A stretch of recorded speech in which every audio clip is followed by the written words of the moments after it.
o antídoto, ou como você se diferencia num mundo onde a priori há desconfiança, é sendo acima de qualquer suspeita. E esse processo exige exatamente que, primeiro, as empresas escolham com muito cuidado com quem elas estão associando a própria imagem, segundo, que construam dentro de casa também, acho que as duas coisas não são excludentes, eu acho que elas se reforçam, mas que também construam dentro de casa esses porta-vozes que têm essa legitimidade para falar e para a construção desse tipo de reputação. E sabe o potencializador? No fundo, a gente está falando de uma dicotomia entre qualidade e quantidade, né? A gente está dizendo assim, olha, o mercado seguiu muito pela questão de quantidade e o jogo mudou.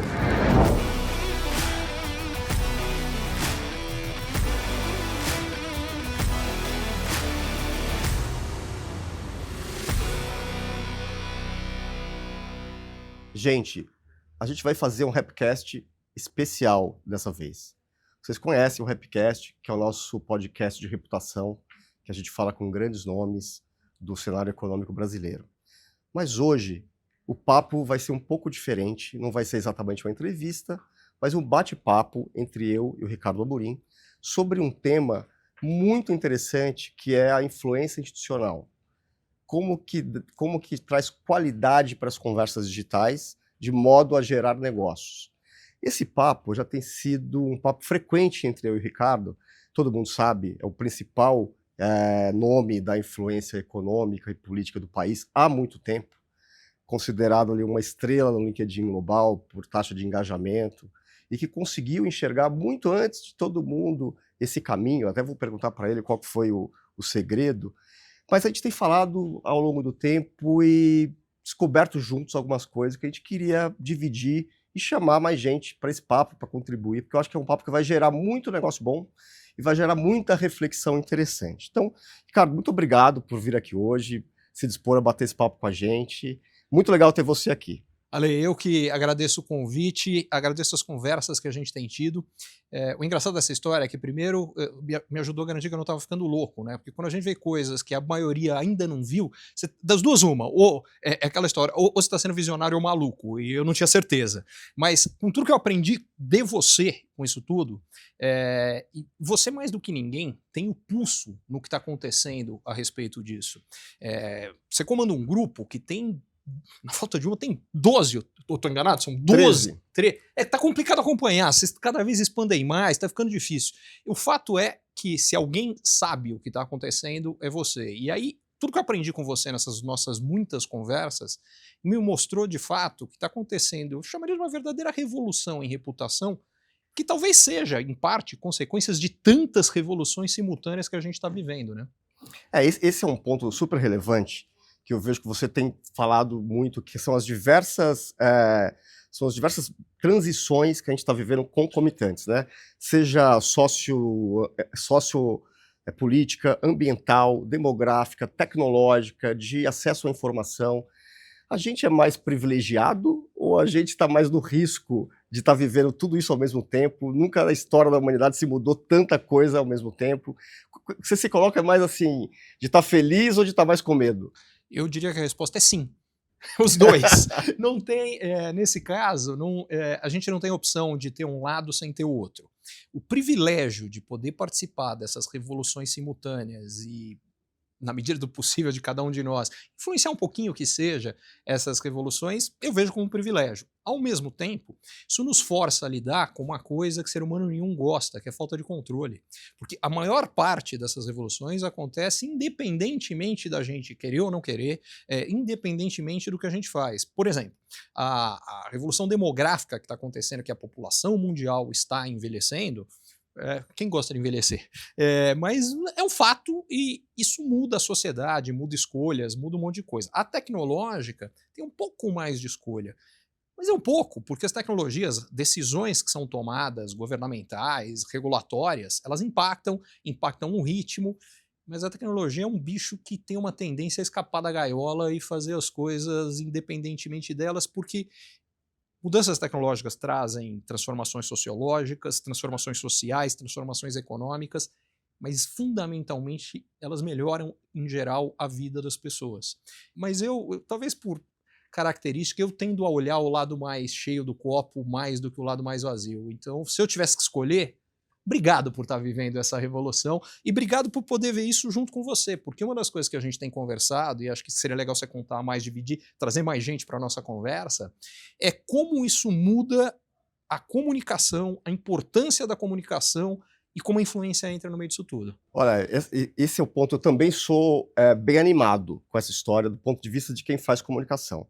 Só um dado. Pensa que se você colocasse há 10 anos um conjunto de headhunters que vai contratar CEOs, a comunicação não estava nem entre os 5 skills desejados para um CEO. Hoje é o primeiro. O que mudou?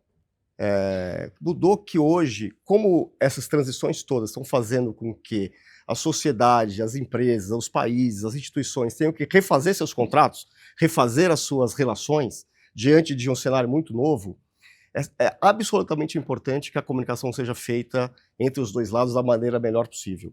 Então o CEO hoje é muito mais um comunicador com os diversos públicos do que propriamente aquele cara que tem que entender somente de como vai tocar o negócio. É óbvio que ele tem que saber como funciona o negócio dele, mas se ele não conseguir convencer todos os outros públicos da evolução daquele negócio, só o conhecimento do negócio não basta.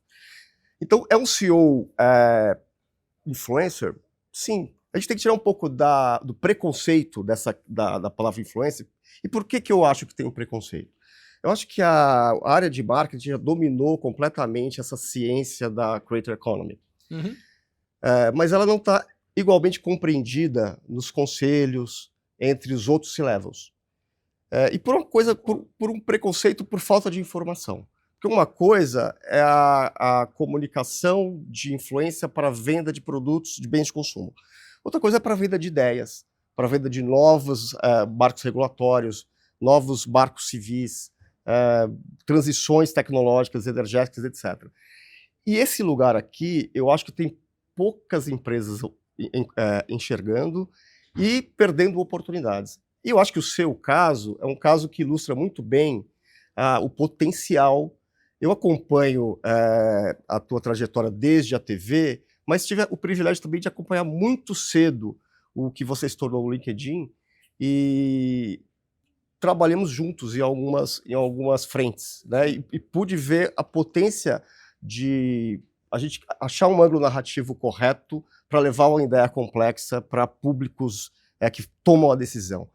Como que você entrou nessa? Assim? Como você conseguiu sair da TV e enxergar isso antes de todo mundo? Sorte. Eu adoraria contar uma história bonita, que eu fui um visionário e tudo, mas ia ser mentira.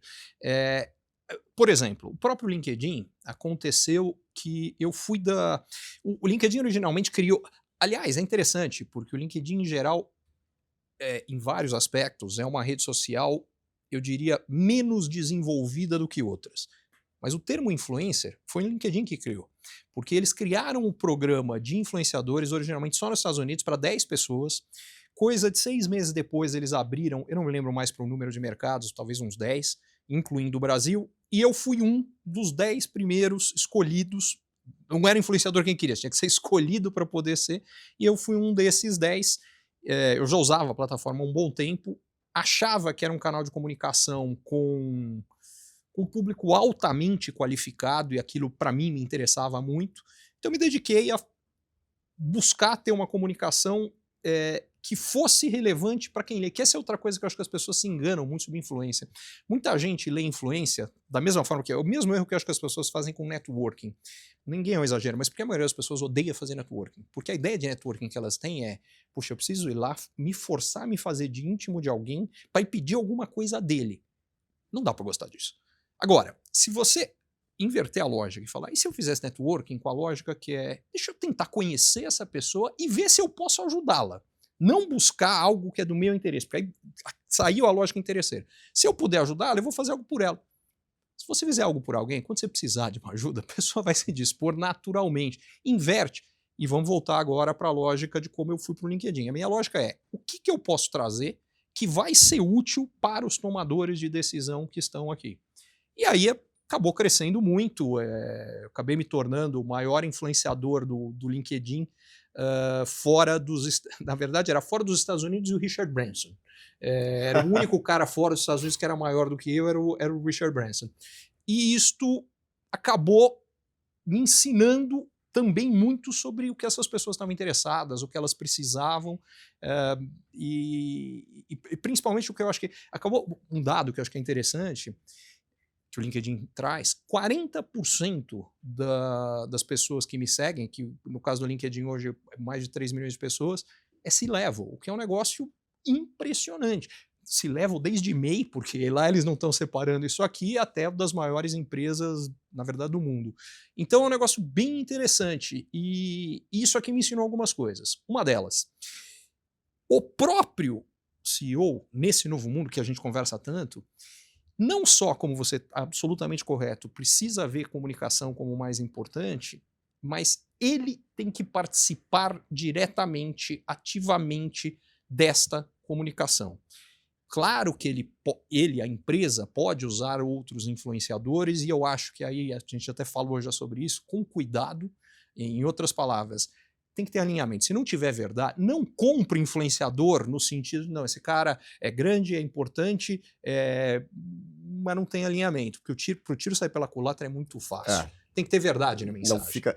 Aliás, se você me permite, a gente nem combinou isso, mas teve uma vez que eu te liguei para entrar numa campanha específica e você falou assim: olha, não, porque eu não concordo. Esse não é o lado que eu... Então não dá para fazer. É que isso aqui é pelo seguinte, vamos dar um passo para trás. Por que isso? Primeiro, é o meu estilo, mas segundo, eu faria, vai dar certo. Se você faz com meio caminho, você não vai fazer tão bem quanto você poderia. Ponto número 1. Segundo, da mesma lógica, a gente fala sobre reputação, né? E acho que eu quero te ouvir mais, porque para mim você é o cara que mais conhece reputação que eu conheço.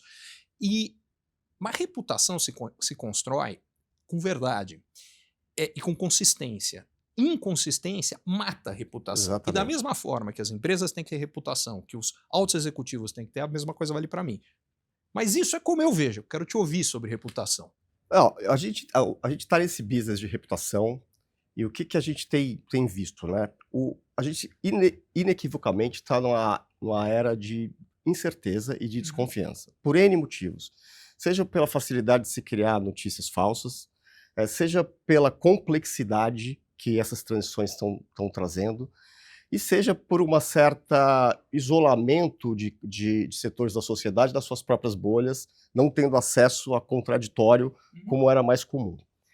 Então, a era da desconfiança, ela traz uma necessidade de você ter lastro, de você ter um relacionamento para além de simplesmente receber a informação. Significa que a confiança vence o conteúdo. A questão do vínculo vence o racional. É assim que a gente está lidando com a informação. E as empresas, elas se acostumaram a fazer uma comunicação muito calcada no conteúdo e em técnicas de escolha de canal e impacto de público, que era a comunicação lá do broadcast, unilateral. Então, ainda hoje se faz uma comunicação em uma outra era usando ferramentas de uma era anterior. Esse é o paradigma que a gente quer quebrar aqui, porque a gente precisa agora, em vez de só usar o gabarito anterior, saber como as coisas estão evoluindo e evoluir junto. E o que a gente percebe dessa evolução junto é que as pessoas hoje querem se conectar com pessoas que elas confiam de fato, que elas acompanham a trajetória de fato e que tem essa coerência que você está falando. Não necessariamente ela precisa concordar com tudo, mas ela deve saber que você sempre vai estar ali falando de um determinado lugar e que ela estabelece essa confiança. E ninguém quer conversar com empresa. Ninguém quer conversar com marca. Exatamente. As pessoas querem conversar com pessoas. E sempre foi assim, tá, gente? Mesmo nas campanhas comerciais de antigamente, tinha um garoto propaganda lá. Não era uma... Então, e hoje, da dinâmica de redes, isso é muito maior. Então, o CEO tem que ser um cara que vai lá e fala pela empresa, tem que ser. Mas a empresa também tem que ter representantes em outras áreas, especialistas, absolutamente reconhecidos e com legitimidade, que possam também... E não é uma coisa que é diferente do consumo, que assim, eu não vou pegar uma pessoa que tem muita audiência e a audiência dela chega no meu público-alvo e passar uma mensagem comercial. Não funciona assim. A pessoa tem que já estar naquele lugar, isso não é fake. Então, no fundo, a empresa que conseguir ter do seu lado os especialistas nas áreas que ela interessa, mas que pensam iguais a ela, vai ter um grande diferencial competitivo. Quantas estão fazendo hoje? Infelizmente, poucas. É que eu acho que uma das características, eu diria consequências da era da desconfiança é que a contrapartida dela é que a gente vive a era da credibilidade, da reputação. O antídoto, ou como você se diferencia num mundo onde a priori há desconfiança, é sendo acima de qualquer suspeita. E esse processo exige exatamente que, primeiro, as empresas escolham com muito cuidado com quem elas estão associando a própria imagem, segundo, que construam dentro de casa também, acho que as duas coisas não são excludentes, eu acho que elas se reforçam, mas que também construam dentro de casa esses porta-vozes que têm essa legitimidade para falar e para a construção desse tipo de reputação. E sabe o potencializador? No fundo, a gente está falando de uma dicotomia entre qualidade e quantidade. Né? Uhum. A gente está dizendo assim, olha, o mercado seguiu muito pela questão de quantidade. Perfeito. E o jogo mudou. Porque quantidade todo mundo consegue hoje por diversas formas. Uhum. Agora, qualidade e confiança não. E mais do que isso, eu acho que para ser transparente, tá? Eu acho que as redes sociais e particularmente a internet foram maravilhosas e são maravilhosas por um monte de coisa. Mas como tudo na vida tem lados positivos e negativos. Eu acho que um dos grandes lados negativos é que o mundo digital é muito fácil de mensuração de tudo. Só que a maior parte das mensurações fáceis, elas são um pouco relevantes. Particularmente para esse mundo que a gente está falando. Por um mundo de produto de consumo, talvez a história seja diferente. Engajamento, visualização de post do influenciador é super relevante. Mas quando a gente está falando que o ativo valioso é credibilidade, reputação, confiança, é muito mais difícil de você ter uma mensuração precisa, mas com um impacto mais consistente, multiplicado, porque confiança é uma coisa que não vai gerar necessariamente uma venda imediata agora, mas que ao longo do tempo vai gerar uma venda, um aumento de vendas ao longo do tempo imensamente maior. Então a diferença é que, para falar no linguagem do marqueteiro, a forma de pensar aqui é no lifetime value que você vai estar aumentando, e não na conversão imediata que vai acontecer agora. Se conversão imediata é fácil de medir. O lifetime value é muito complicado, até porque você só vai ter certeza dele depois de muito tempo. Ricardo, qual a sua experiência toda de mercado financeiro? Você acha que o time de 3 meses para divulgação de balanço, hoje, ele atrapalha ou ajuda uma empresa?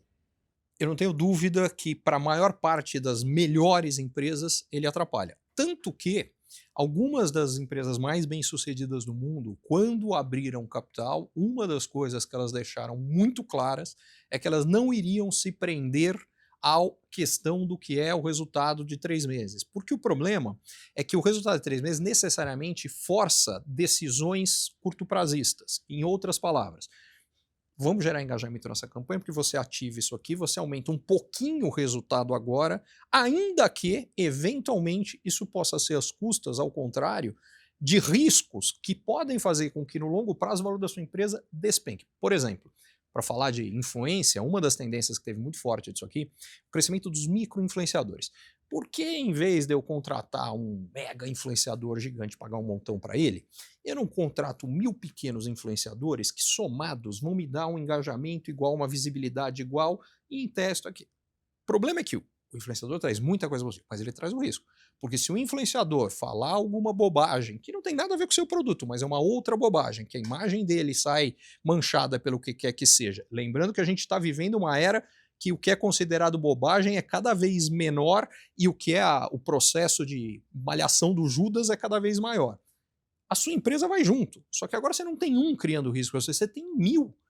Para o curto prazo, você reduziu o custo, o resultado foi um pouquinho maior. Mas faz sentido isso no longo prazo? Na minha cabeça, nenhum. Talvez porque eu venho de mercado financeiro e uma das funções que eu tive há literalmente 30 anos era de gestor de risco. Como gestor de risco, isso aqui me parece que o risco-retorno, isso aqui é um pouquinho a mais de retorno por um risco muito maior, não me parece uma boa. Exatamente. E também o que a gente percebe aqui muito na nossa dinâmica é que, como a gente não consegue fazer uma leitura de indicadores de curto prazo, a gente tem mais dificuldade quando a gente chega no tomador de decisão que vai assinar o cheque. Então são duas coisas que se somam. O CEO e o conselho entendendo menos do que deveria desse cenário e a ausência de indicadores de curto prazo que o corroborem. E aí, no fundo, acaba sendo uma coisa que vai se implementar na crise, quando a destruição de valor já está... Que é uma discussão que você tem também com medicina, né? Que a pessoa já chega lá doente. Aí vai começar a fazer o tratamento não a prevenção.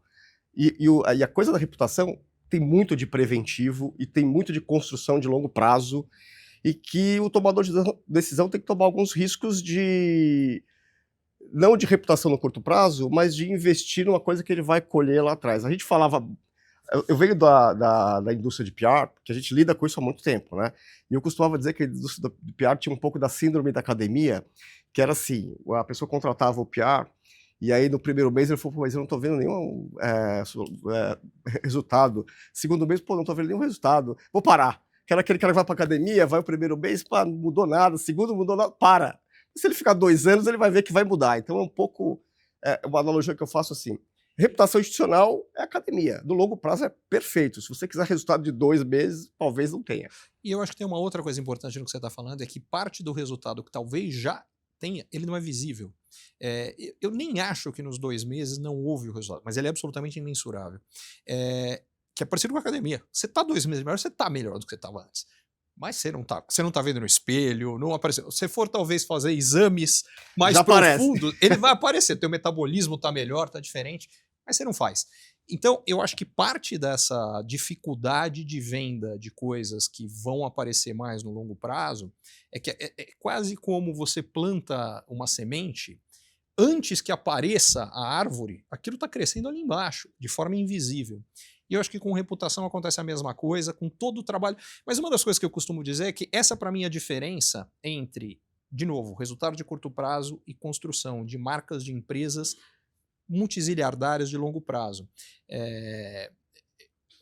Talvez, para tangibilizar isso aqui, não se constrói uma marca, uma imagem, para pegar um exemplo, como uma Coca-Cola da vida, focando em como é que eu vou fazer para ativar a venda aqui a 0 de jogo. Você tem um trabalho de construção de marca, mas que você não constrói uma empresa do tamanho de uma Coca-Cola se você não tiver uma marca com a força de uma marca de uma Coca-Cola. Tem distribuição, tem um monte de outras coisas que fizeram a empresa ser o que ela é, mas o meu ponto é, antes de mais nada por trás, tem algo muito forte, muito sólido, que é, você tem com a marca, a imagem do que é, muito claro, e isso vale para tudo, e eu diria que vale com mais força na hora que a gente está falando do B2B até do que do B2C.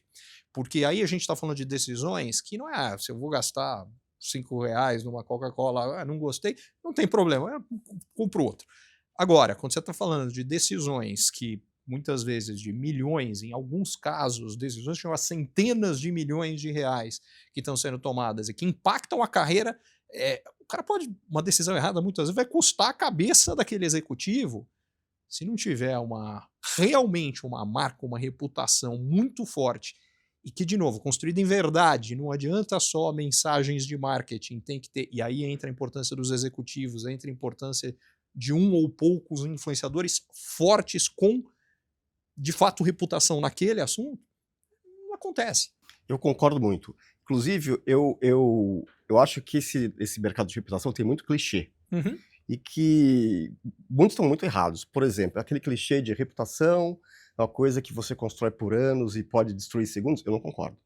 Se você constrói uma reputação por anos, você tem lastro.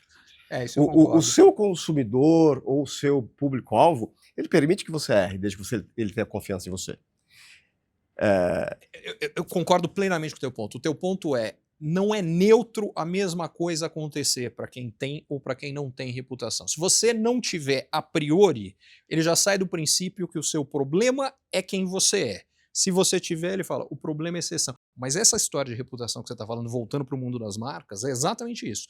A forma como se encara, e não é só das marcas, das pessoas iguais, tá me vendo um outro caso aqui, que eu acho que dá para colocar na história, coisas que aconteceram vou pegar o Ronaldão como exemplo, é que 0 de impacto, eu fico imaginando quantos outros conseguiriam sair com a imagem tão bacana quanto o Ronaldo tem até hoje. Ele tinha lastro.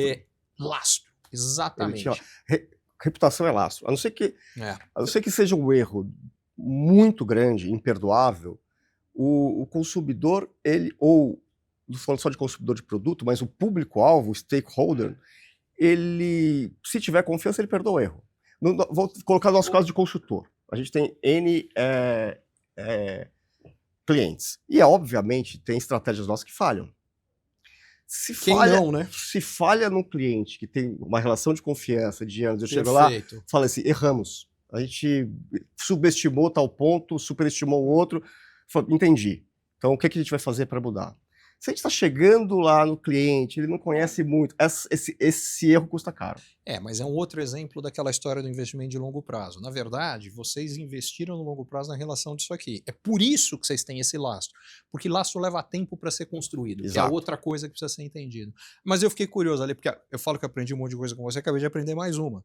Que, na verdade, eu já tinha o conceito por trás, mas não tinha a clareza que você acabou de me trazer a respeito de fato, essa coisa que você constrói em anos e destrói numa hora não é verdade. Eu tinha a impressão que era verdade, apesar de tudo que eu contei aqui. E agora você deixou claro. Quero saber o que mais cai na mesma categoria. Olha, sabe outra coisa que é muito curiosa?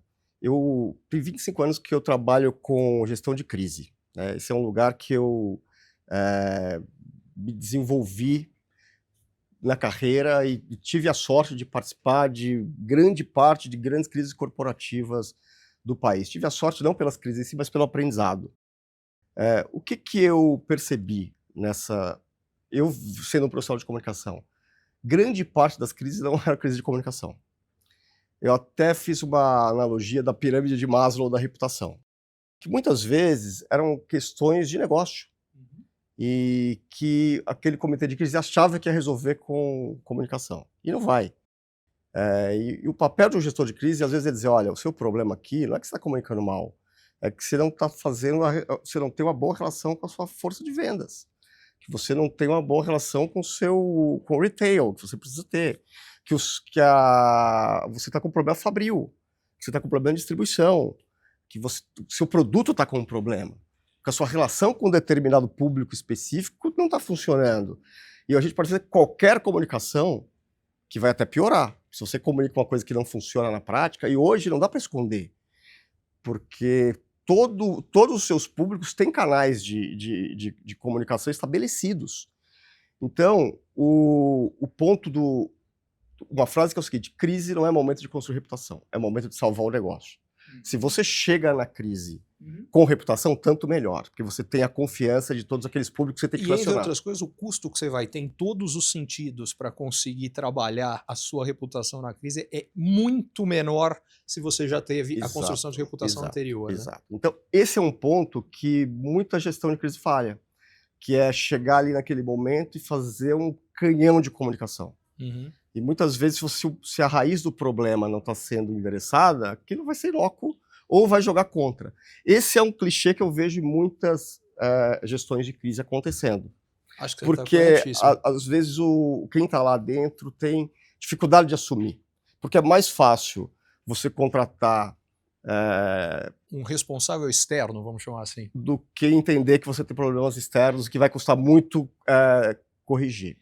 Na verdade, o que você está dizendo é que a reputação é transversal ao negócio e que se o resto não está encaixado com a verdade da mensagem da comunicação, não vai funcionar. Não vai funcionar. É a mesma lógica que eu penso, engraçado, em relação a marketing. Muitas vezes as pessoas pensam em marketing, depois que está tudo pronto, como é que eu vou sair para comunicar isso aqui e contar para o cliente? Mas eu vejo o marketing como transversal. Ele começa no desenho do produto, do serviço. Porque se essa aqui, de novo, se o marketing está descasado aqui, não tem verdade nessa mensagem, também hoje, nesse mundo bidirecional, que depois que você marca fala, o teu consumidor fala de volta para você através das redes sociais e tudo, também não vai funcionar. Agora, Ale, eu queria saber o seguinte, eu vou ter a honra de estar junto com você, muito em breve, no Repcon Influência 2026, e eu quero saber a expectativa de vocês, da FSB Holding, tanto para quem vai estar na plateia, como para quem vai acompanhar de fora. O que eles podem esperar? Bom, em primeiro lugar, obrigado por ter topado. Você foi a primeira pessoa que a gente convidou. O Repcon desse ano é justamente para a gente discutir o que a gente está discutindo aqui. O que a gente quer esse ano? É justamente tentar começar a fechar esse gap de compreensão desse ambiente de formação de opinião por especialistas, que a gente está chamando de influencers institucionais, fora do âmbito do marketing. Não porque o marketing não seja importante, é porque eu acho que ele já compreendeu e usa bem e está tudo certo. Mas eu acho que se os conselhos, os CEOs, CFOs, VPs de relações institucionais, de recursos humanos, entenderem o potencial que eles têm de se associar a especialistas que têm muito lastro, que têm credibilidade, que têm legitimidade para ajudá-los a vender e a disseminar suas mensagens, eles vão ganhar muito do ponto de vista de negócio, de geração de valor, de compreensão dos públicos de interesse do negócio. E o nosso Repcon é para fazer um painel de profissionais que hoje trabalham nesse sentido de mais qualidade do que quantidade, embora no seu caso você tenha as duas coisas, quantidade não é ruim, desde que com qualidade. Claro. Né? Que estão em algumas arenas de formação de opinião sofisticadas e profundas e complexas, e que não pode se dar o luxo de simplificar ao ponto de viralizar pela simplificação, e que hoje são menos monetizados que poderiam por uma falta de compreensão no mercado, seja por falta de compreensão, seja por aquela questão do curto prazo. Então o Repcon quer discutir e quer estabelecer... Imagina o seguinte, quantas pessoas que você conhece, que eu conheço, que são absolutamente desconhecedoras de alguns tipos de mercado e que têm conteúdos incríveis e muito subestimados do ponto de vista de audiência. Nem sei. O que essas pessoas precisam? De recurso. E o que as empresas precisam? Dessa autoridade. Quem que está fazendo essa ponte? Porque não adianta você pegar as métricas e plataformas do B2C que querer aplicar para cá, que não, é completamente diferente. Se eu for contratar, suponhamos que eu tenha uma campanha que combine com o seu pensamento, eu quero contratar o Ricardo. Ricardo, você podia nos ajudar a contar essa história? O tempo que a gente vai levar para fazer isso é muito grande. A gente vai ter que conversar uma tarde inteira, a gente vai ter que ler os documentos, você vai ter que concorda, não concorda, a gente vai ter que gastar um tempo absurdo nesse negócio. Claro. E quando isso for para o ar, é completamente isento de risco. É diferente se eu for fazer uma campanha de bem de consumo e fizer um cast de influenciadores por uma plataforma e mandar um briefing, que eu tenho zero controle pelo final, e que assim, eu não fui lá estabelecer o vínculo com a marca, eu trabalhei mais como mídia. Então, esse lugar aqui é um lugar que as empresas não sabem trabalhar ainda. Sim. E eu acho que alguns influencers também não conseguem monetizar seu trabalho da maneira que poderiam. E eu acho que a gente pode ajudar nesse. Isso vai ser um ganha-ganha. Acho que vai ser bom para o ambiente, porque ele vai trazer vozes muito com credibilidade, com profundidade, com legitimidade. Vai ser bom para as empresas que precisam vencer essa barreira da desconfiança. E vai ser bom para os próximos especialistas que vão poder ter mais um jeito de monetizar seu trabalho, sem precisar deixar de pensar o que pensam. Essa aqui é a beleza. Eu não preciso ir lá e falar, olha, eu sei que você pensa A, mas fale B. Com esse público não adianta, porque ele já tem uma experiência de falar A. E vai ser não crível se falar B. Exatamente. Então, para mim, é uma coisa que não tem nenhum motivo de não acontecer. E a gente tomou esse desafio, chamando pessoas como você, como o Celso Ataíde, como a Gabriela Prioli, que vão estar no nosso painel, para nos ajudar a contar essa história, porque eu acho que é uma coisa que vai melhorar o ambiente de informação do país. Vai melhorar a capacidade que as empresas do Brasil estão destruindo muito valor por incapacidade de comunicação. Eu concordo, e ouvindo isso, essa diferença, provavelmente estou sendo influenciado pelo livro que eu tô lendo agora, do Walter Isaacson, a biografia do Elon Musk. E naquela linha do que a gente fala, da importância de reputação e o impacto que isso tem, vendo-as muitas vezes, que as muitas empresas dele bateram na trave de ter problemas, talvez, que não tivessem como ser revertidos, e como foram, a força e a importância da reputação que ele foi construindo ao longo do tempo para isso, foi um negócio assim, incrível. A gente está falando do cara mais rico do mundo. Não é por acaso que isso aconteceu. A reputação foi absolutamente fundamental. E aí, voltando, por exemplo, que você está falando das empresas brasileiras, parando para pensar, cara, onde se construiu tanto lastro, ou lastro tão significativo aqui, a gente talvez não tenha tanto. E eu acho que você está absolutamente correto quanto a essa oportunidade. Queria te perguntar duas coisas. A primeira, dizem que reputação é aquilo que falam da gente quando a gente não está na sala. Você já te vi em um monte de rankings de influência do setor, posições importantes, mas quero saber, Como é que você quer ser conhecido? Quando as pessoas pensam Alexandre Loures, o que você gostaria que elas pensassem? Olha, eu sou sempre do time da confiança. Sabe que eu já perdi muitas batalhas do lado das pessoas que eu gostaria de estar e já ganhei muitas, mas o diferencial sempre foram as pessoas que estavam do lado. Então, eu quero ser um parceiro de longo prazo confiável. E a gente quer que a nossa empresa seja isso. A gente não quer vitórias de curto prazo, a gente não quer atalho, a gente quer construir relações ao longo prazo e aprender junto. Eu acho que quando a gente trabalha com comunicação, a gente tem medo de ser disruptado. A gente viu N negócios de comunicação sendo disruptados ao longo do tempo. O que nos garante não ser disruptado? O primeiro ponto é evoluir junto com o mercado. Toda inovação que a gente traz para cá, a gente aprende com as necessidades dos nossos clientes. Então, estar junto é muito importante. Todas as inovações que a gente traz para cá é para complementar a nossa oferta. Então, confiança é muito importante para ele passar a comprar uma coisa a mais do que já comprava. A questão do longo prazo é absolutamente importante, porque a gente vive num mercado o relacional tem muito valor. O mercado latino dá muita importância para a relação. Então, você estar junto é parte do business, principalmente num business de reputação, de confiança e tal. Então, onde eu quero estar é aqui. Eu não me interesso muito por métricas de quantidade ou de... eu me interesso em formar relações legítimas de longo prazo que gerem valor, mútuo. Esse é o nosso business aqui. E como isso gera valor, é consequência. A gente nunca coloca o valor antes, a gente nunca coloca a busca pelo valor monetário antes, a gente sempre coloca o reforço do vínculo da confiança no longo prazo. Esse é o segredo do nosso jogo. E tem business que até demoram para virar, mas com esse mix funciona. Com esse mix funciona, porque é legítimo.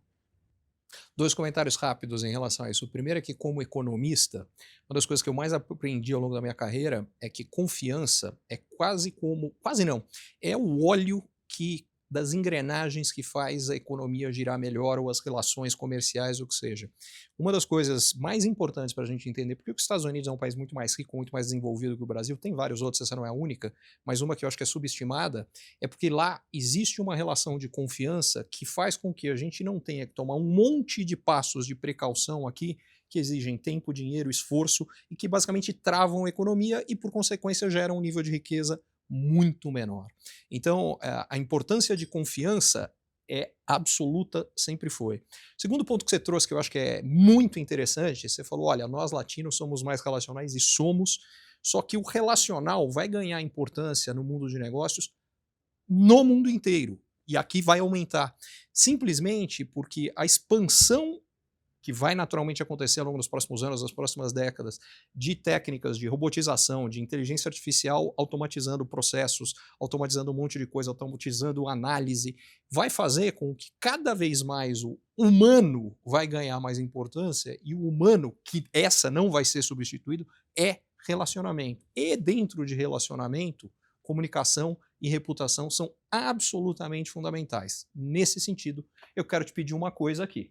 Agora, ajuda aqui do time, porque eu queria que você... A gente falou tanto sobre reputação, eu queria que você fizesse o seguinte, em uma palavra, escreve aqui pra gente o que é a palavra que define reputação para você.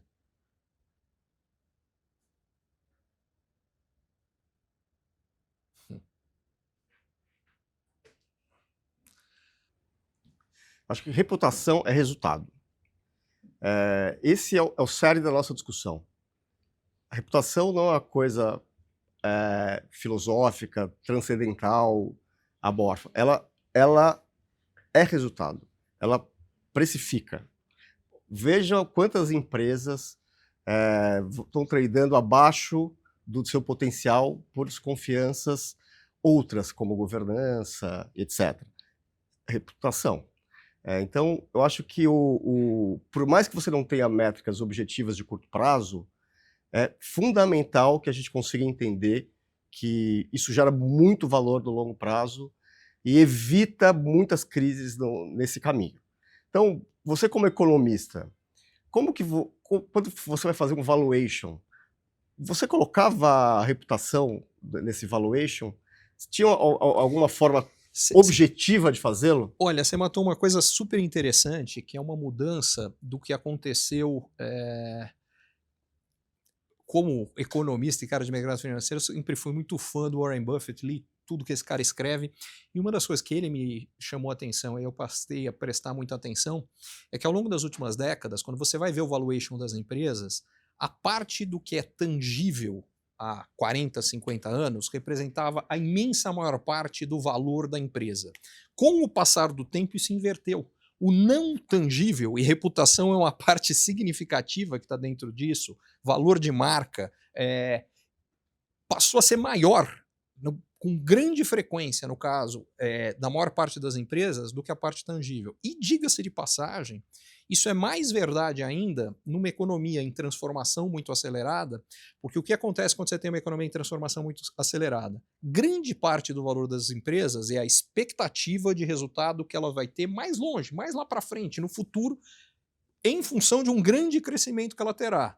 De onde vem a expectativa de um grande crescimento da empresa? Da reputação que ela criou de conseguir fazer no mercado que ela atua, de conseguir entregar, de conseguir ser consistente naquilo. Diga-se de passagem, quando por qualquer razão isso não acontece, é por isso que você acaba tendo oscilações significativas de valor em bolsa. E parecido com o que a gente falava de impacto na crise de reputação, uma empresa que por 50 anos entrega e que num trimestre qualquer, por alguma razão, não entregou, a primeira reação é falar, não, foi um problema temporário aqui, isso é diferente. Ao contrário, uma empresa que não tem o mesmo lastro de reputação, quando tem alguma coisa, uma surpresa ruim, é um estrago, é um Deus nos acuda. Então, eu achei super interessante o que você colocou, porque eu fiquei curioso para ver o que você ia falar, mas foi mais uma que eu aprendi aqui, porque de que reputação traz resultado, eu nunca tive dúvida absolutamente nenhuma. Mas você tem absoluta razão que acreditar em resultado no longo prazo, sem reputação, não me parece, não é sustentável, não é crível. Não é. E deixa eu te fazer uma outra pergunta mais objetiva. Hoje, tem N setores passando por marcos regulatórios, se transformando, alguns para se adaptar a questões tecnológicas, outros para se adaptar a questões socioeconômicas, né, que está tendo uma mudança de placas tectônicas profundas. Gigante. E esses setores precisam comunicar para os seus stakeholders, precisam comunicar para os seus públicos de interesse. Vejam os setores, por exemplo, que vão ser impactados pelo El Niño, né, notadamente aí agro e infraestrutura.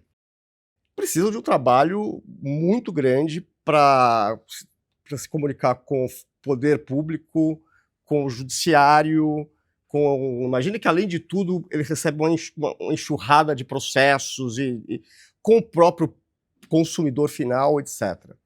E é muito complexo esse trabalho. Como que esses setores fazem para se conectar contigo, para você ajudar a trocar? Como que funciona na prática, assim, para quem está vendo a gente? E a gente falou muito do trabalho feito, mas como funciona na prática? Como eles fazem? Olha, Ricardo, eu estou com esse problema muito complexo, eu não consigo fugir do techniquez, como que você pode me ajudar? Como funciona mais ou menos isso? Olha, tem duas coisas que eu já ajudei alguns clientes, inclusive em alguns casos junto com vocês. Mostrar, em primeiro lugar, como é que funciona o trabalho sempre? Primeiro, deixa eu entender o que a empresa está vivendo. Segundo, deixa eu entender o contexto de por que isto está acontecendo. Agora, o que a gente precisa sempre entender é que a reação inicial das pessoas imagine você ficar sem água ou sem energia elétrica. É claro que ninguém está contente. Pode haver responsabilidade de provedores? Eventualmente pode, mas pode ter situações que não tem responsabilidade nenhuma e que as coisas são diferentes. Só que como o gestor público passa por um processo eleitoral e o que ele está preocupado é que a população goste dele, ele está muito mais sensível a fatores que não são técnicos do que a que são. Mas é importante a população, os tomadores de decisão, tomarem decisões que fazem sentido nessas situações. Então, o que eu entro para ajudar é, vamos entender, vamos ver o que está acontecendo, e aí minha função sempre é a mesma. Porque é o que eu já faço em geral, é educar a opinião pública sobre como o mundo funciona, como as coisas acontecem, e a partir daí as pessoas têm que ter base e condição de tomar suas próprias conclusões. Eu não estou aqui para evangelizar, para catequizar ninguém. Mas o que eu estou é para trazer clareza de pensamento para que as pessoas possam olhar, entender e chegar às suas próprias conclusões. Você falou uma coisa há pouco que eu acho tão brilhante. Ninguém precisa concordar o tempo inteiro com ninguém, e eu vou mais longe. Eu prefiro que isso não aconteça, porque eu costumo dizer que se alguém concorda 100% das vezes com alguém, só tem um que está pensando. Não é um bom sinal. E eu tô seguindo, né? Não é um bom sinal. Exato. É uma das coisas que eu falo, inclusive. Eu odeio o termo seguidores. Fala, se juntar as redes eu tenho 9 milhões de seguidores. Eu espero que não sejam seguidores. Eu espero que eu tenha 9 milhões de pessoas. De conexões, né? E é o que eu acredito que eu tenho pelo tipo de reação que eu recebo. Que são pessoas pensantes e que trazem pontos. Porque aí, entre outras coisas, isso melhora o que eu vou pensar. Porque se só tiver gente seguindo e que não... Ricardo, tudo bem, até aqui tá ok, mas tem esse ponto aqui que você não viu. Eu não aprendi, eu quero aprender. Então, eu acho que passa por uma troca onde eu vou aprender o que é o lado do que esse cliente está vivendo, entender o que tem a mais, trazer eventualmente outras coisas que eu posso trazer e, baseado nisso tudo, chegar para a opinião pública e falar, olha, o que está acontecendo é isso, isso, isso, vocês precisam entender isso aqui. E aí, mais uma vez, cada um vê. Na prática, o que acaba vendo é que a grande maioria das pessoas tem bom senso. E quando você mostra lados que, quando elas estão mais exacerbadas por uma situação de uma crise dessas, elas não conseguem ver, elas conseguem ver que, eventualmente, algumas das decisões que no curto prazo poderiam fazer muito sentido, vão ferrá-las lá na frente no longo prazo. Mas peraí, não, vamos com calma, isso aqui eu não quero. E as decisões são tomadas com mais racionalidade, que no final das contas é a minha missão, é ajudar que as decisões sejam melhores, e eu sei que o trabalho que vocês fazem leva a isso. E é por isso, inclusive, que a gente já trabalhou junto em parte desses processos. E eu espero trabalhar muito mais. Eu também, porque foi um prazer. É mais do que isso. Foi bem sucedido em todos os sentidos, quer dizer, do ponto de vista do que o cliente precisava, Exatamente. Do ponto de vista do impacto para a sociedade, que no final das contas é o que traz orgulho e que traz satisfação do trabalho. É ver que a gente colaborou para um resultado final que foi bom de forma generalizada. E, aliás, vocês foram super importantes em fazer isso acontecer, porque, entre outras coisas, é interessante, porque o que eu consigo fazer aqui, e tem duas situações, tá? Eu estou falando que eu estou falando do público em geral, mas há situações que há pessoas importantes para tomadas de decisão na qual isso consegue fazer. E um dos casos que a gente trabalhou junto, que teve muito sucesso, eu acho que eu tive uma capacidade muito grande de conseguir deixar uma mensagem de um assunto altamente técnico e complicado, muito inteligível, e vocês fizeram um trabalho muito bom de garantir que todo mundo que precisava saber disso tivesse acesso a essa informação. Enfim, e o resultado foi espetacular. E o quanto dessa capacidade de trabalhar questões complexas de forma didática, mas sem perder a profundidade, você aprendeu na TV? Muito. E foi uma sorte, né? Porque eu tive o prazer, a honra e a sorte de trabalhar com um time de craques no Manhattan Connection, na minha opinião, alguns dos melhores, se não os melhores comunicadores que a gente tinha no Brasil. Eu entrei lá, um moleque, eu tinha 30 anos de idade, tive a chance de trabalhar com o Lucas, por exemplo, que para mim é o melhor texto que tinha. Capacidade de síntese do Lucas, de tirar todo o não essencial e deixar só o essencial, é gigante. E isso fez com que eu diria que eu entrei lá um ótimo comunicador técnico, em outras palavras, eu conseguia falar com muita propriedade para gente que também tivesse um conhecimento técnico muito profundo, e eu acho que o que eles me ensinaram é ser um muito bom comunicador sem precisar do techniquez. E foi só essa convivência que me gerou isso. O Diogo, que é outro cara absolutamente brilhante, o Caio, um dos caras mais cultos que eu conheço, enfim, o Pedro, cada vez mais ao longo do tempo. O Pedro chegou depois, o Pedro é bem mais novo do que eu, mas também, aliás, uma das coisas mais legais é ver o quanto também o Pedro, ao longo desse período, o quanto ele se tornou um cara com um grau de profundidade gigante. É verdade. Enfim, então é uma das coisas que é outra coisa que eu acho que é legal, e acho que é por isso que eu gosto tanto das nossas conversas. Quando a gente tem a chance de trocar com gente que traz algo cada um traz uma coisa, os dois crescem. E é isso, inclusive, que a gente quer fazer e tem feito, enfim, com empresas e é bom para todo mundo. E vamos fazer mais. Muito Com obrigado, toda viu, certeza. Ricardo? Eu que agradeço, Ale. Obrigado pela conversa, por compartilhar teu conhecimento, a tua trajetória, a visão de negócio. Ale, se deixassem, eu ficava mais tempo aqui com você, mas o pessoal tá em cima da gente aqui, Exatamente. né? Então o negócio é o seguinte, 21 de agosto eu vou ter a honra de estar com você, vai ser bom demais. Vai ser ótimo. É isso aí, Repcom Influência, e vocês podem acompanhar aqui, também no YouTube. Recado final é seu, Ale. Bom, grande prazer estar batendo papo com você. Eu fico muito entusiasmado quando eu encontro pessoas que estão pensando esse setor, estão colocando esse setor para frente, estão empreendendo, estão ensinando e aprendendo, e tem a generosidade de trocar. Né? E o Ricardo é essa pessoa, ele é um pouco role model desse modelo que a gente está querendo disseminar, e eu fico muito orgulhoso de poder trocar com ele, de contar com a amizade dele e com a parceria dele ao longo do tempo. Obrigadão. Honra. Valeu, gente.